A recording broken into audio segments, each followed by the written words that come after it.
कहानी की शुरुआत में हम एक लड़की को देखते हैं जो रोड के बीचों बीच अपनी जान देने के लिए सड़क पर लेटी हुई है। कुछ ही देर में इस रोड पर एक गाड़ी आ जाती है। यह लड़की जैसे ही उस गाड़ी को अपनी ओर आता देखती है तो एक दर्दनाक मौत के डर से वो अपना इरादा बदल लेती है और वो सड़क से उठकर किनारे पर चली जाती है। तब वो गाड़ी वाला इंसान भी इस लड़की की मदद के लिए नहीं रुकता। वो इसे नजरअंदाज करके आगे निकल जाता है जैसे उसने कुछ देखा ही नहीं हो। इस लड़की का नाम लीसा है। लीसा की जिंदगी बिल्कुल भी ठीक नहीं चल रही। दरअसल आज लीसा की बेटी का जन्मदिन है, लेकिन अब उसकी बेटी इस दुनिया में नहीं रही। तब हम देखते हैं कि जो गाड़ी कुछ देर पहले लीसा को इग्नोर करके आगे निकल गई थी, उसे अपनी गलती का एहसास होता है। इसलिए वो आदमी अपनी गाड़ी रिवर्स करके लीसा के पास आता है। गाड़ी के अंदर बैठा एडम नाम का आदमी लीसा से पूछता है, क्या तुम ठीक हो? जिस पर लीसा जवाब देती है, हाँ मैं ठीक हूँ, मुझे कुछ नहीं हुआ। इस पर उस आदमी ने लीसा को बताया कि इस सुनसान इलाके से शहर काफी दूर है, इसलिए अगर तुम चाहो तो मैं तुम्हें शहर तक लिफ्ट दे सकता हूँ। लीसा मान जाती है और फौरन उसकी गाड़ी में बैठ जाती है। सफर के दौरान एडम लीसा से पूछता है कि तुम अकेली इस सुनसान जगह में क्या कर रही थी? लीसा ने एडम को बताया कि आज मेरी बेटी का जन्मदिन है, जिस वजह से वो आज मुझे बहुत याद आ रही है, पर बदकिस्मती से वो अब इस दुनिया में नहीं रही और अब मैं बिल्कुल अकेली हूँ। कोई भी ऐसा नहीं है इस दुनिया में जिससे मैं अपना कह सकूं। लीसा की ये बात सुनकर एडम कहता है, अच्छा इस वजह से तुम रास्ते के बीचों बीच मरने के लिए लेटी हुई थी? जवाब में लीसा ने कहा, मैं मरना नहीं चाहती, बस एक बार किसी तरह से अपनी बेटी से मिलना चाहती हूँ। तभी लीसा कार का रेडियो ऑन कर लेती है। रेडियो पर एक न्यूज चल रही होती है। रिपोर्टर बताता है कि जंगल में एक सीरियल किलर घूम रहा है और आज सुबह इस किलर ने 2 और लड़कियों को मार दिया है। पुलिस के पास उस किलर की तस्वीर तो नहीं है, लेकिन उन्हें इसके बारे में ये जानकारी मिली है कि कातिल एक गोरे रंग का आदमी है जिसके पास ब्राउन कलर की गाड़ी है और उसके दाहिने हाथ पर एक क्रॉस का निशान है। ये खबर सुनकर लीसा के पैरों तले जमीन खिसक जाती है, क्योंकि रिपोर्टर रेडियो पर जिस कातिल का हुलिया बता रहा था वो कोई और नहीं बल्कि एडम ही था। उसके हाथ में क्रॉस का निशान देखकर लीसा बहुत ज्यादा डर जाती है। इससे पहले कि लीसा खुद को बचाने के लिए कुछ कर पाती, तभी एडम अचानक जोर से कार का ब्रेक लगाता है, जिससे लीसा का सर तेजी से कार की डैशबोर्ड से जा टकराया और लीसा बेहोश हो गई। कुछ देर बाद जब लीसा की आंखें खुलीं, तब उसने खुद को एक अजीब से बंकर में कैद पाया जो चारों ओर से लोहे की मजबूत दीवारों से बना हुआ था। लीसा खुद को इस बंद जगह में कैद पाकर बहुत ज्यादा घबरा जाती है और मदद के लिए चिल्लाने लगती है, लेकिन उसकी मदद करने कोई नहीं आया। हम देखते हैं कि लीसा को एक अलग तरह का सूट पहनाया गया है और उसके हाथ में एक घड़ी भी पहनाई गई है। लीसा उस घड़ी को निकालने की बहुत कोशिश करती है, लेकिन वो घड़ी इतनी मजबूत थी कि काफी कोशिश के बाद भी वो उसके हाथ से नहीं निकलती। आखिर में जब उसे रियलाइज होता है कि इस जगह से निकलना इम्पॉसिबल है, तो वो थक हार कर एक जगह में बैठकर रोने लग जाती है। तभी अचानक उस चेंबर का दरवाजा खुला। लीसा ने देखा कि दरवाजे के दूसरी ओर एक सुरंग है। उस सुरंग के एंड से रोशनी नजर आ रही थी। लीसा को समझ आया कि अगर इस जगह से बाहर निकलना है तो इस सुरंग से होकर निकलना पड़ेगा। लीसा खुश हो जाती है कि उसे बाहर निकलने का रास्ता मिल गया है, लेकिन जैसे ही वो सुरंग के अंदर चली गई, तभी अचानक उसके पीछे उस चेंबर का दरवाजा अपने आप बंद हो गया। ये देखकर लीसा की सांस रुक गई और अब उसे समझ आया कि वो पहले से भी ज्यादा खतरनाक जगह में फंस गई है। तभी अचानक लीसा के हाथ में बंधे ब्रेसलेट में अलार्म बजने लगा और 11 मिनट का टाइमर सेट हुआ। ये देखकर लीसा समझ गई कि मुझे 11 मिनट में यहाँ से निकलना होगा, नहीं तो मैं हमेशा के लिए यहाँ पर बंद रह जाऊंगी। इसीलिए लीसा अपने हाथों और पैरों के बल रेंगती हुई जल्दी से उस रोशनी की तरफ बढ़ने लगी। लेकिन जैसे ही वो उस रोशनी के करीब होती जा रही थी, तभी अचानक उस सुरंग का आगे का दरवाजा धीरे धीरे बंद होने लगा। ये देखकर लीसा और तेजी से आगे बढ़ने लगी, लेकिन जब वो उस दरवाजे के पास पहुंची तो वो दरवाजा पूरी तरह से बंद हो चुका था। लीसा को कुछ समझ नहीं आ रहा था कि अब यहाँ से कैसे निकला जाए। वो चीख चीख कर रोने लगी। तभी उसकी नजर उस दरवाजे के बगल से जा रही एक दूसरी सुरंग पर पड़ी, लेकिन वो रास्ता बहुत ज्यादा तंग था। लीसा को अब कोई और दूसरा रास्ता नजर नहीं आ रहा था, इसलिए लीसा हिम्मत करके किसी तरह सुरंग के अंदर चली गई और काफी मुश्किलों के बाद वह उस रास्ते को पार कर लेती है और आगे बढ़ते हुए एक ऐसी जगह पर पहुंच जाती है जहां एक प्लेटफॉर्म की तरह 2 रास्ते बने हुए थे। एक रास्ता ऊपर से जा रहा था और दूसरा रास्ता नीचे से। लीसा को कुछ समझ नहीं आया और वह ऊपर के रास्ते को चुनती हुई घुटनों के बल आगे बढ़ने लगी, लेकिन थोड़ा आगे जाते ही नीचे का फ्लोर ऊपर उठने लगा। अगर वक्त रहते लीसा वहां से नहीं निकल पाई तो नीचे का रास्ता उसे ऊपर चिपका कर मार देगा। लीसा डर के मारे तेजी से आगे बढ़ने लगी। वो उस जगह के बीच बस पिसने ही वाली थी कि तभी इस सुरंग के एंड तक उसका हाथ पहुंच जाता है और जैसे ही वो रास्ता पूरी तरह से बंद होने वाला था, लीसा अपनी जान बचाकर वहां से निकलने में कामयाब हो जाती है। खुद को कुचलने से बचाकर वो एक सुकून की सांस लेती है, लेकिन उसे पता नहीं था कि अब उसके लिए मुश्किलें और भी बढ़ने वाली हैं, क्योंकि आगे का रास्ता और भी ज्यादा खतरनाक है। तभी उसके घड़ी में अलार्म बज उठा। ये अलार्म बता रहा था कि आधा समय बीत चुका है और अब उसके पास सिर्फ 5 मिनट बाकी है। इसीलिए वो अब फिर से आगे बढ़ने लगी। जहाँ उसे थोड़ी दूर दूर जाते ही रास्ते में कोई इंसान लेटा हुआ दिखाई दिया। लीसा जब उसके करीब आई तो उसने देखा कि वो कोई जिंदा इंसान नहीं बल्कि एक जली हुई डेड बॉडी है जिसकी हालत बहुत खराब है। उस लाश के हाथ पर भी वैसी ही घड़ी बंधी हुई थी जैसी लीसा के हाथों पर बंधी थी। लीसा को समझ आ गया कि ये इंसान भी मेरी तरह इस सुरंग से निकलने की कोशिश कर रहा था, लेकिन वो यहाँ से निकलने में कामयाब नहीं हो सका और मारा गया। मतलब यहाँ से निकलना इम्पॉसिबल है। इस डेड बॉडी को देखकर लीसा की यहाँ से निकलने की बची कुची उम्मीद भी टूट गई, लेकिन उसने किसी तरह हिम्मत जुटाई और इस डेड बॉडी को साइड पर करके आगे बढ़ने लगी। जब वो घड़ी की तरफ देखती है तो उसके पास सिर्फ 2 मिनट का टाइम बचा हुआ था, इसीलिए वो और तेजी से आगे बढ़ने लगी। तभी अचानक एक मजबूत लोहे की सलाखों ने आकर उसका रास्ता रोक दिया। साथ ही उस सुरंग की दीवारों में से ढेर सारे हीटिंग पाइप निकलकर बाहर आने लगे और उस जगह को गर्म करने लगे। ये देख लीसा पूरी तरह से घबरा गई। वो समझ गई कि जल्द ही उसकी भी लाश उस जले हुए इंसान की तरह इस सुरंग में पड़ी होगी। उसे आगे क्या करना है कुछ समझ नहीं आ रहा था। तभी उसके पीछे दीवार का एक छोटा सा सेक्शन खुल गया, जिसे देख लीसा पीछे की तरफ रेंगती हुई उसके अंदर घुस गई। अगले ही पल एक कांच के दरवाजे ने इस सेक्शन को पूरी तरह से बंद कर दिया। जैसे ही लीसा के हाथ में बंधी घड़ी में टाइमर 0 पर पहुंचा, तभी उन हीटिंग पाइप से आग फुंवारे की तरह निकलने लगी और देखते ही देखते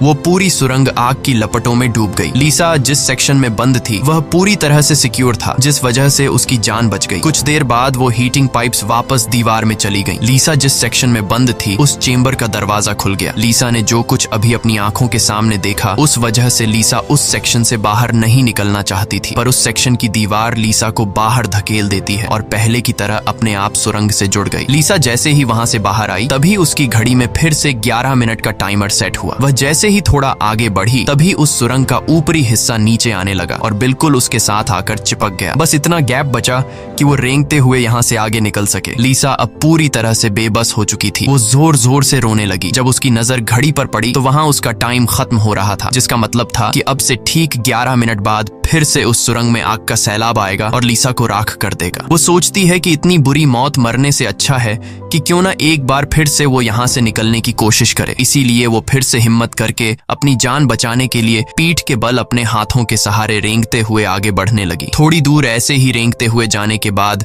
वो सुरंग खत्म हो गई और आगे पानी का एक टैंक आ गया। लीसा बहुत ज्यादा थक गई थी और प्यास ने उसका बुरा हाल कर दिया था। वो इसी तरह लेटे हुए हाथों की मदद से पानी पीकर अपनी प्यास बुझा लेती है। जब उसने अपनी घड़ी की तरफ देखा तो अब सिर्फ 8 मिनट रह गए थे। अब पानी के अलावा उसे कोई और दूसरा रास्ता नहीं दिखा, इसलिए वो एक लंबा सांस लेते हुए पानी में ही उतर गई। पानी में उतरने के बाद टैंक काफी बड़ा था। उसे अब समझ नहीं आ रहा था कि किस तरफ जाना है। वो यहाँ वहाँ पानी में निकलने का रास्ता ढूंढने लगी, मगर उसे कोई भी निकलने का रास्ता नहीं मिला। दूसरी तरफ जहाँ से वो इस टैंक में उतरी थी वह रास्ता भी बंद हो चुका था। अब उसकी सांस भी खत्म होने लगी थी। तभी टैंक में से ऊपर की तरफ एक दरवाजा खुल गया। लीसा जल्दी से उस दरवाजे से होते हुए ऊपर निकल आई। बाहर निकलते ही उसने जोर जोर से सांसें लीं और आगे का रास्ता तय करने लगी, लेकिन लीसा बहुत ज्यादा थक चुकी थी। आगे बढ़ना उसके लिए बहुत मुश्किल हो रहा था और कुछ ही देर में भारी थकान की वजह से लीसा की बीच रास्ते में ही आंख लग गई। लेकिन तभी लीसा के कानों में किसी के चीखने की आवाज गूंज उठी। वहां और भी कोई था जो मदद के लिए पुकार रहा था। उसकी आवाज सुनकर लीसा के अंदर बचने की एक उम्मीद जाग उठी, इसीलिए वो जल्दी से उस आवाज का पीछा करने लगी। अचानक एक जगह उसके ठीक नीचे एक दरवाजा खुला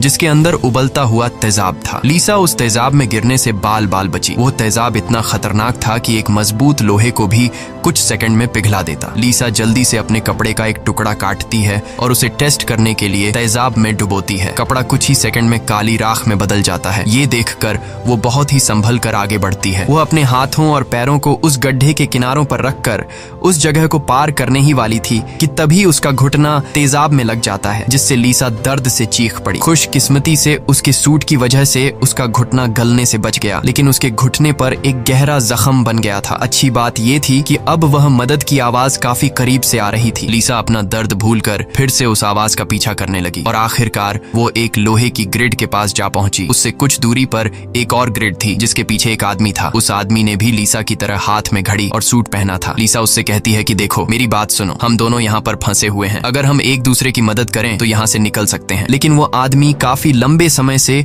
उस सुरंग में फंसने की वजह से उसकी दिमागी हालत खराब हो चुकी थी। वो कभी लीसा को गालियां देने लगता तो कभी सॉरी करने लग जाता। वो कहता है कि ये लोग जल्द ही वापस आएंगे और हम दोनों को मार देंगे। ये कहकर वो पागल जोर जोर से हंसने लगा। तभी लीसा देखती है कि उसके हाथ में बंधी घड़ी में 60 सेकंड की काउंटिंग शुरू हो गई है। वो हीटिंग पाइप्स दोबारा दीवारों से बाहर निकल आए और इस बार बचने के लिए जो सेक्शन था वो लीसा और उस आदमी के बीचों बीच खुलता है, जिसमें सिर्फ एक ही इंसान के छिपने के लिए जगह थी। अब या तो वो पागल आदमी बचेगा या फिर लीसा। अगले ही पल लीसा और उस पागल आदमी के आगे जो लोहे की ग्रिड थी वह हट गई। ये दोनों तेजी से उस चेंबर की तरफ भागने लगे और दोनों एक साथ चेंबर तक पहुंचे, जिसके बाद ये दोनों एक दूसरे को मारने लगे। उस बीच कभी लीसा उस पागल आदमी को चेंबर से बाहर निकाल देती तो कभी वो पागल आदमी लीसा को बाहर धकेल देता। लेकिन आखिर में जैसे ही वक्त खत्म होने वाला होता है, लीसा उस आदमी को लात मारकर चेंबर से बाहर कर देती है। वो आदमी लीसा को पैर से पकड़कर बाहर निकालने की कोशिश करता है। तभी 60 सेकंड खत्म हो गए और उस चेंबर के शीशे के दरवाजे ने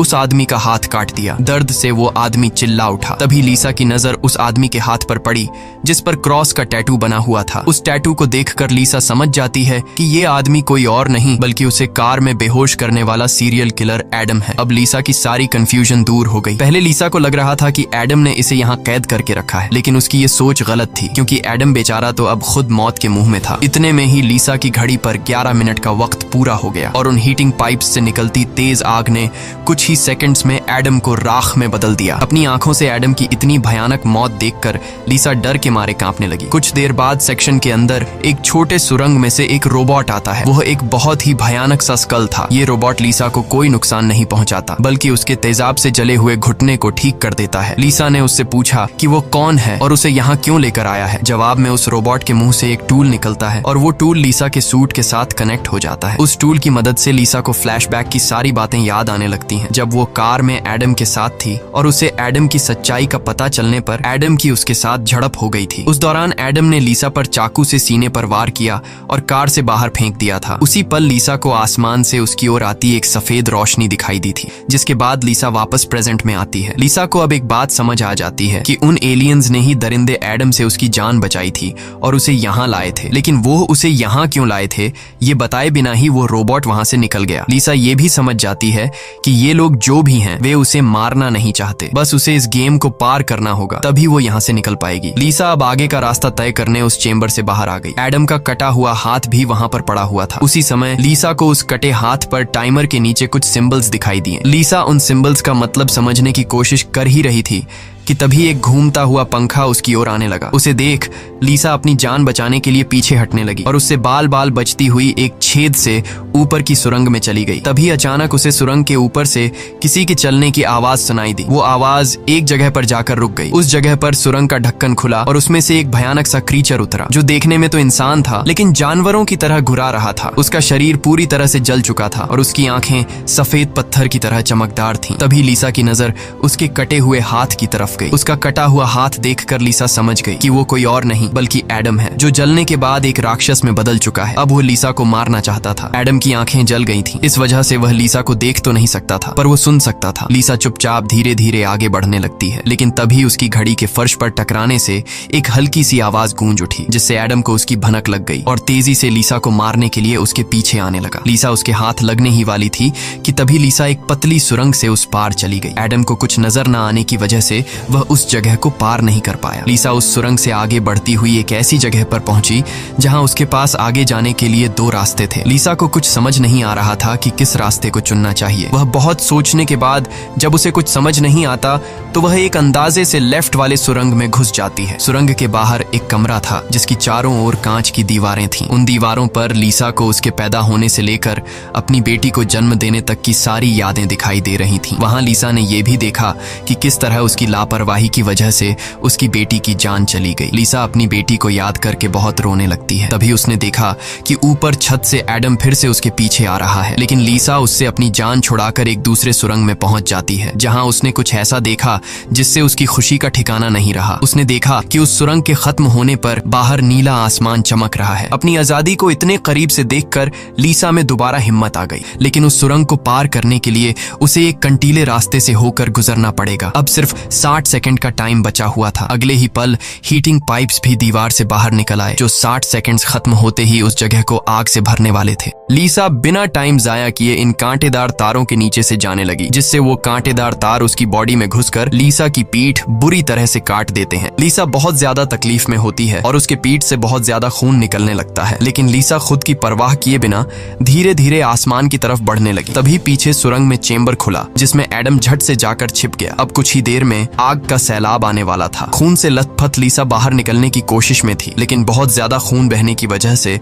अब आगे बढ़ना उसे मुश्किल हो रहा था। उसकी आंखें धुंधली हो रही थीं। तभी 60 सेकंड्स खत्म हो गए और अगले ही पल वहां आग बरसनी शुरू हुई। उससे पहले कि वो आग का सैलाब लीसा को भी अपनी चपेट में लेता, लीसा के ठीक नीचे एक द्वार खुला और वो नीचे एक चेंबर में जा गिरी और बेहोश हो गई। थोड़ी देर बाद जब लीसा की आंख खुली तो उसने देखा कि वो फिर से उसी जगह पर आ गई है जहां से उसने बढ़ना शुरू किया था। यानी अब तक उसने जितनी भी मेहनत की यहाँ से निकलने की, वो सारी जाया चली गई। ये देखकर लीसा अब पूरी तरह से टूट चुकी थी। तभी वो रोबोट उसकी मरहम पट्टी के लिए दोबारा आ जाता है। लीसा ने उसे मरहम पट्टी करने से रोका, क्योंकि वो दोबारा ये सब दोहराने के लिए तैयार नहीं थी। उसने रोबोट से कहा कि वो अब सिर्फ मरना चाहती है। उस रोबोट ने लीसा की बात मान ली और उसके मुंह से एक इंजेक्शन निकलकर लीसा के शरीर की तरफ बढ़ने लगा। तभी लीसा को एडम के हाथ पर बने हुए निशान याद आ गए। वो समझ गई कि जरूर वो निशान यहाँ से बाहर निकलने का रास्ता बताते हैं, इसलिए वो अपने खून से दीवार पर एडम के हाथ पर बने हुए निशान बनाने लगी, जिसे काफी गौर से देखने के बाद लीसा को पता लगा कि ये तो एरो है जो यहाँ से निकलने की डायरेक्शन बताते हैं। जैसे कि पहला एरो लेफ्ट साइड की तरफ मुड़ा हुआ था, जिसका मतलब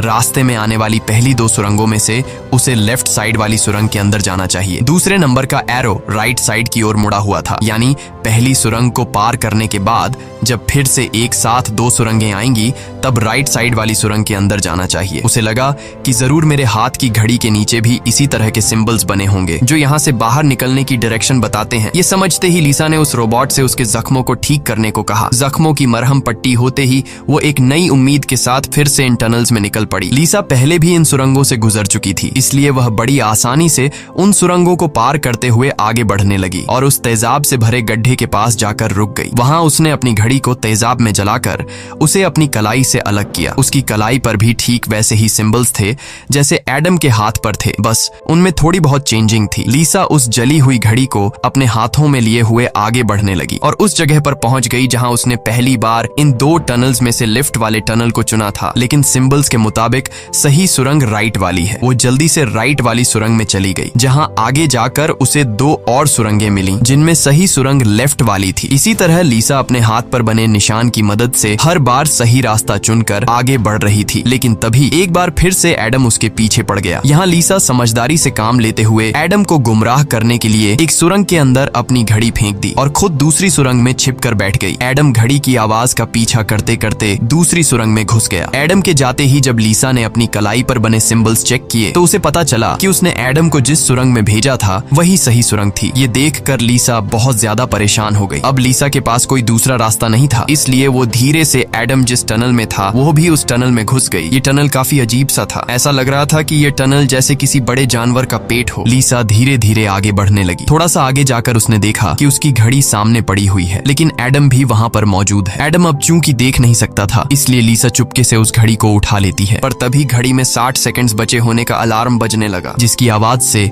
एडम को लीसा की भनक लग गई। वह दोबारा लीसा का पीछा करने लगा। उससे बचने के लिए लीसा जिस रास्ते से आई थी उसी रास्ते से वापस भागने लगी। उस वक्त लीसा की घड़ी में 60 सेकंड्स का काउंटिंग शुरू हो चुका था और सुरंग से हीटिंग पाइप्स भी निकल आए थे। साथ ही सुरंग में बचाव चेंबर भी खुल चुका था। लीसा जल्दी से उस चेंबर में जाकर छिप गई। एडम भी वहां तक पहुंच जाता है, लेकिन अब काफी देर हो चुकी थी क्योंकि उस चेंबर को शीशे के दरवाजे ने बंद कर दिया था। यहाँ लीसा एडम को चिढ़ाने के लिए उसे मिडिल फिंगर दिखाती है, पर बदकिस्मती से इस बार आग बरसाने वाले हीटिंग ट्यूब्स आग बरसाए बिना ही अंदर चले गए, जिसके बाद चेंबर का दरवाजा भी खुल गया और अगले ही पल एडम लीसा पर टूट पड़ा। लीसा भी खुद को बचाने के लिए एडम से लड़ पड़ी और उस शैतान के सर को अपने पैरों से दबाने लगी। पीछे से चेंबर की दीवार भी लीसा को आगे की तरफ धकेलने लगा, जिससे उस शैतान एडम का सर कुचल गया और फाइनली लीसा को एडम से छुटकारा मिल गया। लीसा अब अपने रास्ते पर आगे बढ़ने लगी, जहां आगे चलकर उसे वापस 2 रास्ते मिले। उसकी कलाई पर बने सिंबल्स के मुताबिक उसे राइट वाले सुरंग से जाना था और ये उस भूल भुलैया की आखिरी सुरंग थी। लेकिन तभी लेफ्ट वाली सुरंग से एक लड़की बाहर निकल आई। उसे देख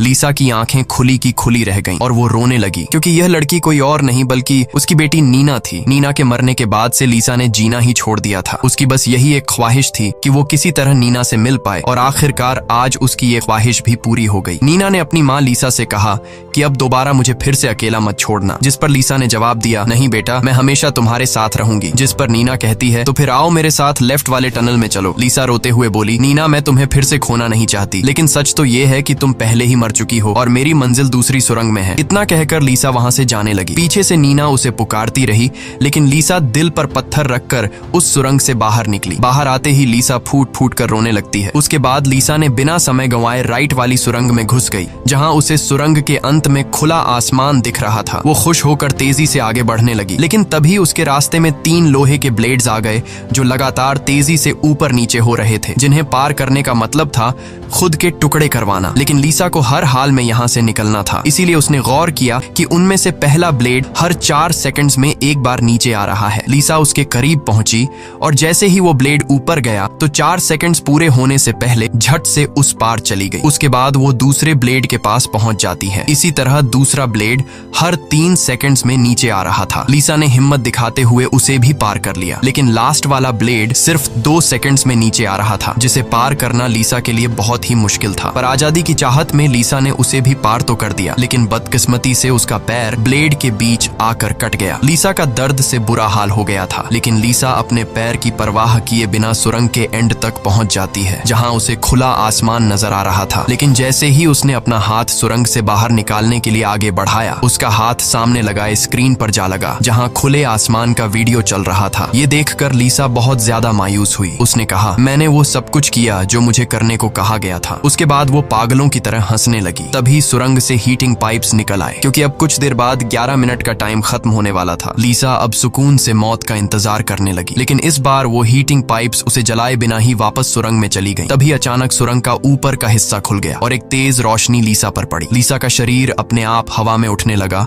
और उस रोशनी में समा गया। थोड़ी देर बाद जब लीसा की आंख खुली तो उसने खुद को एक झरने के किनारे पाया, जिसे देख लीसा के चेहरे पर मुस्कान वापस लौट आई। वहां पर नीना भी मौजूद थी। लीसा ने नीना से पूछा, क्या मैं मर चुकी हूँ? इस पर नीना ने कहा, तुम्हारा शरीर एक बार नहीं बल्कि अब तक कई बार मर चुका है। लीसा ने फिर से पूछा कि अब यहाँ मुझे क्या करना है? जिस पर नीना ने जवाब दिया, यहाँ तुम्हें बस जीना है और कुछ नहीं करना। यहाँ हमें पता चलता है कि जिस जगह पर लीसा अब मौजूद थी वो जगह दुनिया नहीं बल्कि कुछ और ही थी और किसी स्वर्ग की तरह खूबसूरत थी। इस फिल्म की शॉर्टकट एक्सप्लेनेशन ये है कि लीसा जब एडम के साथ कार में सफर कर रही थी, तब एडम ने लीसा पर चाकू से वार करके उसे मार दिया, जिसके बाद वह सीधा नरक पहुंची। वहां उसके पाप धुल गए और एंड में वह स्वर्ग जा पहुंची। इसी के साथ ये कहानी खत्म हो जाती है। अगर वीडियो आपको अच्छी लगी हो तो हमारे चैनल को सब्सक्राइब और वीडियो को लाइक कीजिए।